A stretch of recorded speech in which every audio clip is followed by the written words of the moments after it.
This is my third video on the November 1st, 2023. It is now about, what, 10:06 in the morning, in the AM. I don't know what that's happening, what's happening. I don't know what's happening. How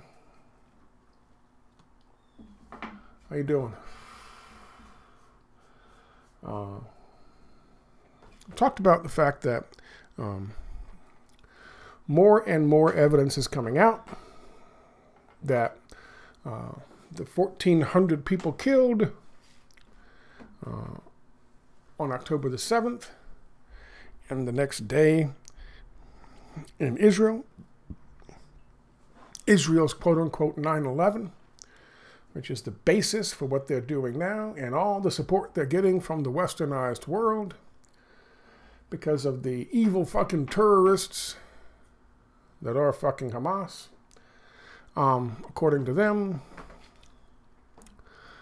turns out perhaps a large number of the 1,400 people were killed by the IDF.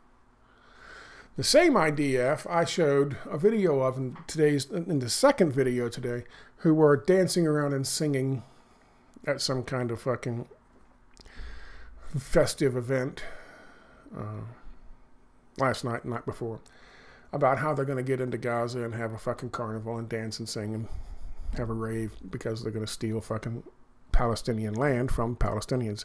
And they're so happy about that. The same IDF, due to the Hannibal Doctrine, on October the 7th, used tanks and handguns and drones and IDF planes, all, by the way, given to fucking the glorious IDF by the United States. Your tax dollars paid for them, to kill Israeli citizens and civilians. And in fact, as has been stated by people like myself and many others, since the beginning of this, Hamas fighter faction, the fighter group in Hamas, because Hamas is just a government, but their fighters were told and briefed before the incursion that they would have to try to limit the number of civilian casualties. Well, that wasn't the order given to the fucking IDF. The IDF was in such fucking turmoil and such chaos that orders were given. People were fucking shoot them randomly. You had 19-year-old conscripts who'd never been in a fist fight, much less a firefight, firing willy-nilly into crowds. I showed you a couple of videos, a video and two videos that showed exactly that. I think on the 8th, that they were just taking cover behind civilian vehicles with civilians in the vehicles and firing at fucking Palestinians. But also turns out there's a lot of evidence, and coming straight from the IDF, and from Haaretz, and from Gray Zone, and from Mondo Weiss, and from a number of sources now. Several of them within Israel, several of them Israelis, including the IDF. That yes, in fact, indeed, they did fucking shell and bomb and target buildings that they knew, including the kibbutz that I-24 did that stupid fucking video in front of, showing the dead bodies, including that kibbutz. They shelled them with tank shells in order to kill the Palestinians who are hiding in there, along with, in the case of one kibbutz, 112 Israeli citizens. And they killed them all. That is a fact. There is no question. Tim Pool, because of where his money comes from, he can openly deny that. He can say, no, it's not true. It is true. It did happen. That's one of the reasons when I told you the other day that they can't stop this attack. They can't stop this fucking slaughter of children. Because people would rather, they would rather have you talk about them bombing Palestinian refugee camps and killing fucking children than have people start actually digging into and investigating what happened on October the 7th. And they have made a point. They have come out publicly and said, you will not fucking discuss this. You will not discuss Israelis killing Israelis on October the 7th. Or you will be put in fucking jail in Israel. These are not, this is not hyperbole. This is not somebody coming to you from a perspective. These are facts. And I've been hearing about this for about 2 weeks now. I told you, one of the first two videos I did, I showed you the videos of IDF soldiers hiding behind fucking occupied civilian vehicles and engaging in firefights, putting the Israeli civilians at fucking risk. I told you about this. Turns out it was much worse than even I imagined. Now, I'm in the process of putting up my second video. I just put up my first. But I want to play a little of this for you. This is Timcast. This is Tim Pool. This is Pim Tool. This is the guy who got Kanye to fly him out there and then flew back and got Kanye to come do a fucking interview with him. And it took Kanye about 3 minutes to realize what a piece of shit Tim Pool was, and he got up and walked out. Yeah, Kanye was in the chair that guy's sitting in.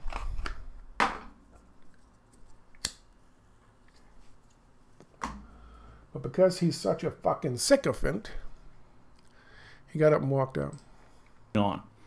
And so they actually committed some acts of violence against, inadvertently, their own people. You see, this is what... Not inadvertently. I'll show you that in a second. I don't go anywhere near that. I think that's not true. I think what you're saying is false. On October 8th, what happened is the Israeli military started to react. They started late on the 7th, but on the 8th, they went in and they launched a very vengeful counterattack. Hamas was dug into a number of kibbutzes with a large number of hostages, and the Israeli army just went in there and I can't say indiscriminate because they did it on purpose. I mean, they put tank rounds into buildings where there were Jewish hostages held by Hamas because they were going to kill Hamas. The Israeli military attacked Israelis in Israel because there were Hamas among them. Yes. Yes, I think they call it the Hannibal Doctrine. It's basically a doctrine that says that if an Israeli is taken hostage, that you kill them rather than allow them to be used as a tool in negotiations down the road. I want to... So, this is the... I don't know where the Hannibal Doctrine... I had the Hannibal Doctrine pulled up. And...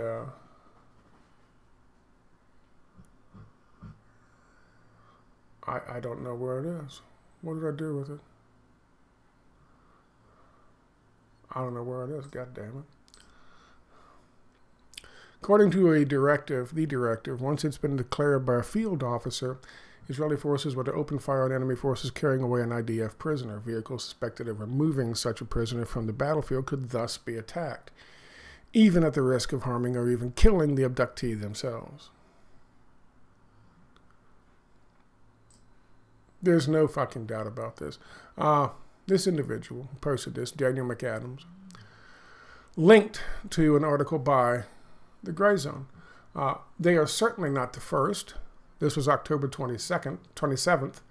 This from Mondo Weiss was published October 22nd.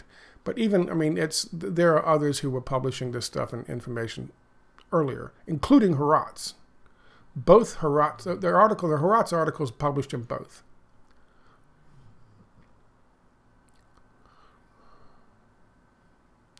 I want to read you this quote down here.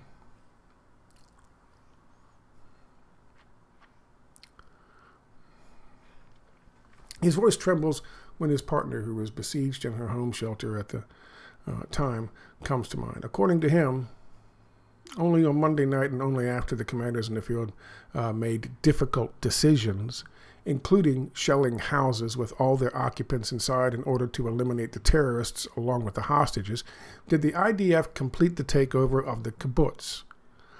The price was terrible. This is the kibbutz. At least 112 Be'eri people were killed, Israelis. Others were kidnapped.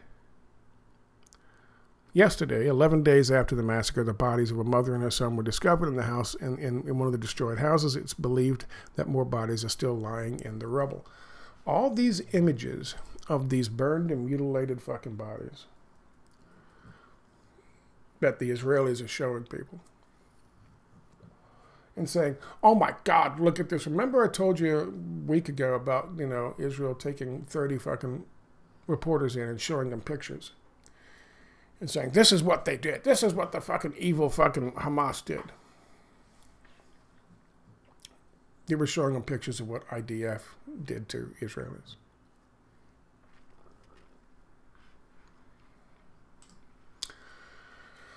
So here we have an article by Mondo Weiss. It's a good article here, but I want to read this one to you. And again, this is Max Blumenthal. I know I've had my issues with Max, but I've always said that regardless of what his father is, regardless of what his position in Nicaragua is, regardless of what a fucking sellout he is, regardless of the fact that he is a infiltrator, he has always been on the right side of the Palestinian struggle. Always. And it's an unwavering support that he has for the Palestinian people in this position, and that's how he made his bones. That's how he cut his teeth. And that's how he got his credibility. So of course he's not going to throw that away now. This is the article he wrote, but also if you want to go back to this, there's a video he posted here on Twitter. These are Palestinian children who were the children of refugees and now from the refugee camp that was Jabalia refugee camp that was bombed yesterday. They survived, but now they are parentless. They are refugees of refugees. And as he points out, do they need to attend a rave for Western media to find them relatable enough to hear their cries and splash their faces across the front page? And of course, nobody will care about these kids.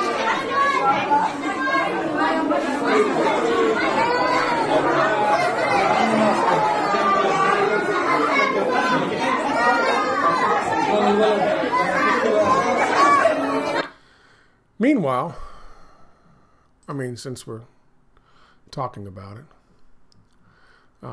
meanwhile,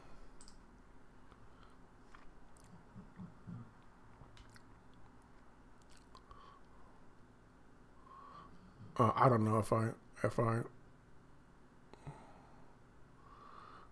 oh yeah, meanwhile, while that's going on, we have this.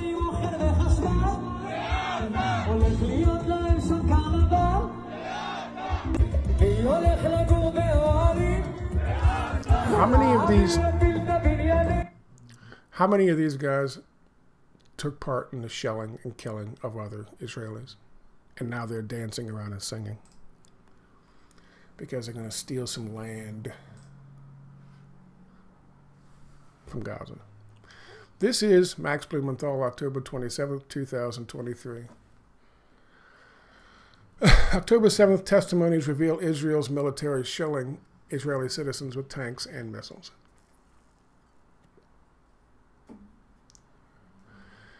Israel's military received orders to shell Israeli homes and even their own bases as they were overwhelmed by Hamas militants on October the 7th. How many Israeli citizens said to have been burned alive were actually killed by friendly fire? Several new testimonies by Israeli witnesses to the October 7th Hamas surprise attack on southern Israel adds to growing evidence that Israeli military killed its own civilians as they fought to neutralize Palestinian gunmen. Tuval Escapa, a member of the security team for Kibbutz Be'eri, set up a hotline to coordinate between kibbutz residents and the Israeli army. He told the Israeli newspaper Haaretz that as desperation began to set in, quote, the commanders in the field made difficult decisions, including shelling houses on their own occupants in order to eliminate the terrorists along with the hostages. That's the one I was telling you about before. Be'eri is where 112 civilians in Israel were killed by Israel. That's 112. That's one fucking example. There were many examples.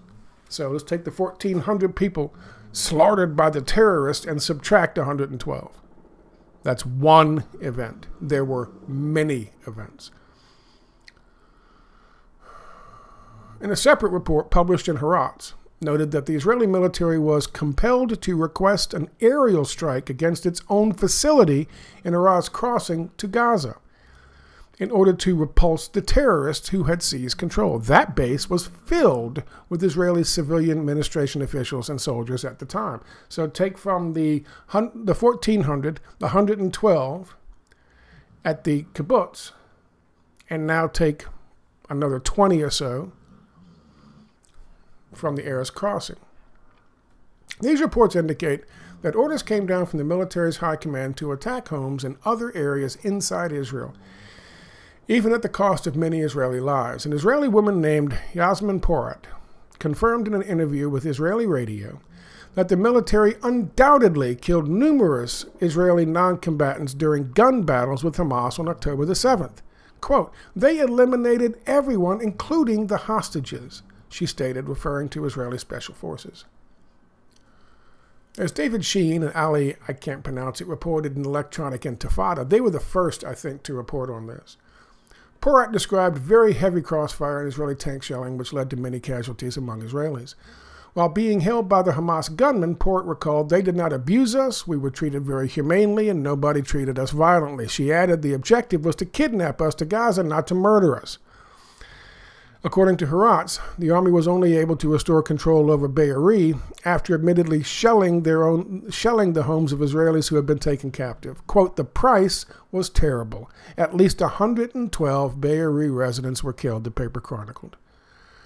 Others were kidnapped. Yesterday, 11 days after the massacre, the bodies of a mother and her son were discovered in one of the destroyed homes. It is believed more bodies are still lying in the rubble. End quote. Much of the shelling in Be'eri was carried out by Israeli tank crews. I wonder if they're the ones who were dancing around singing. As a reporter for Israeli Foreign Ministry sponsor outlet I-24 noted, during a visit to Be'eri, small and quaint homes were bombarded or destroyed, and well-maintained lawns were ripped up by the tracks of armored vehicles, perhaps a tank.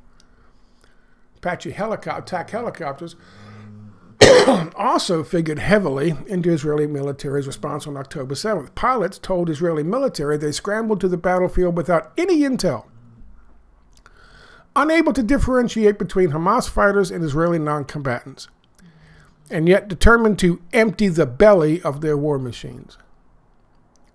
I find myself in a dilemma as to what to shoot at because there are so many of them, one Apache helicopter pilot commented. Video filmed by uniformed Hamas gunmen make it clear they intentionally shot many Israelis with Kalashnikov rifles on October the 7th. However, the Israeli government has not been content to rely on verified video evidence. Instead, it continues to push such discredited claims as beheaded babies while distributing photographs of bodies burned beyond recognition, to insist the militants sadistically immolated their captives and even raped some before torturing them alive. Well, we know now that the burned ones were killed by the IDF. The objective behind Tel Aviv's atrocity exhibition is clear: to paint Hamas as worse than ISIS while cultivating support for the Israeli army's ongoing bombardment of the Gaza Strip, which has left over 7,000 dead. This was a couple days ago, including at least 2,500 children at the time of publication, while hundreds of wounded children in Gaza have been treated for what surgeons describe as fourth-degree burns caused by novel weapons.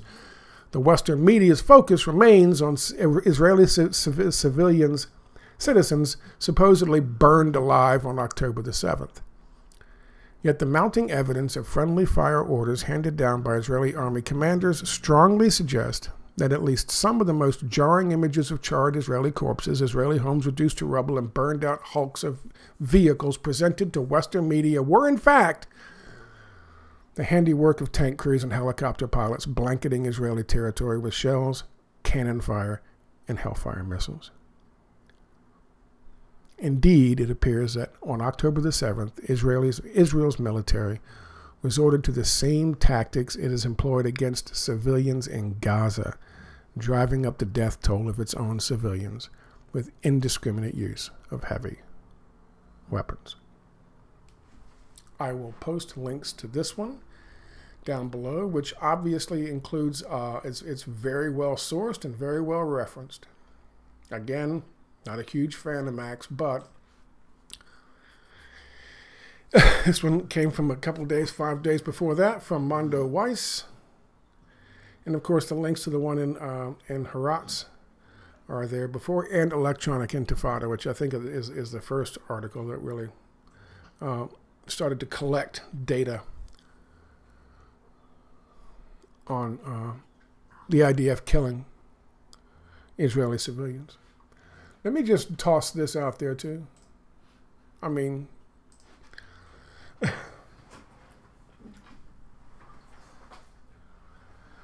as Scott Ritter said in his interview with Judge Napolitano,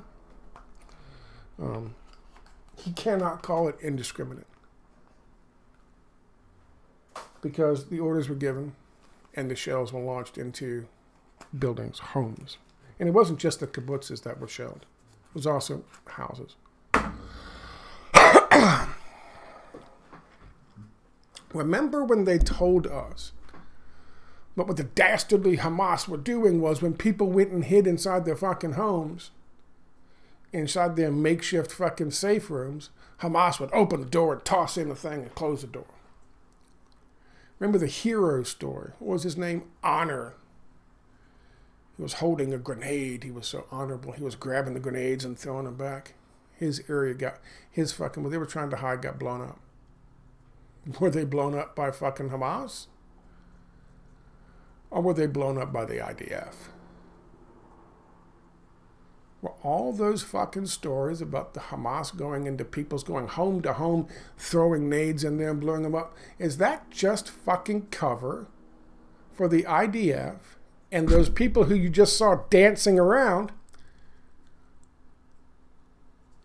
lobbing fucking tank shells into civilians' homes and killing them?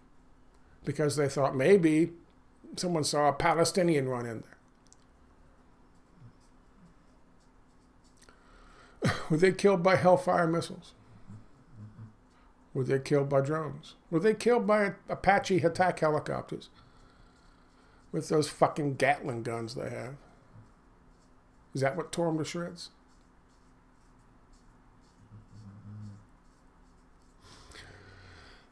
When you say that this was, you know, kind of indiscriminate, and they didn't really know what they were doing, they could have always given the order to stop, but they didn't.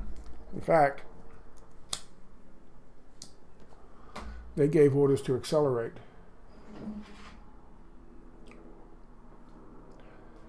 Makes you wonder.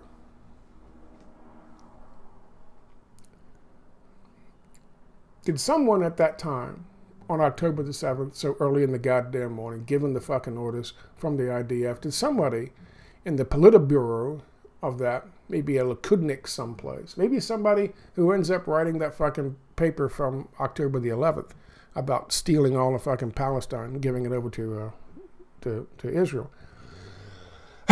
Did somebody in the fucking command chain of the IDF do the fucking math and realize that if they're going to get what they want out of all this, they need a high civilian body count in Israel?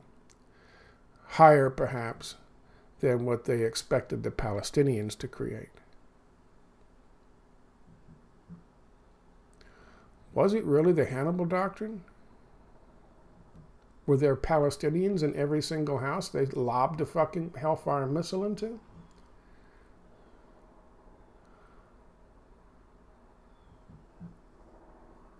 Or did they do it on purpose? like they did yesterday with the refugee camp. Now, these are questions you can ask and you can debate. But what you can't debate is the fact that Israelis killed Israelis on October the 7th. And they killed a lot of them. Thank you for your time.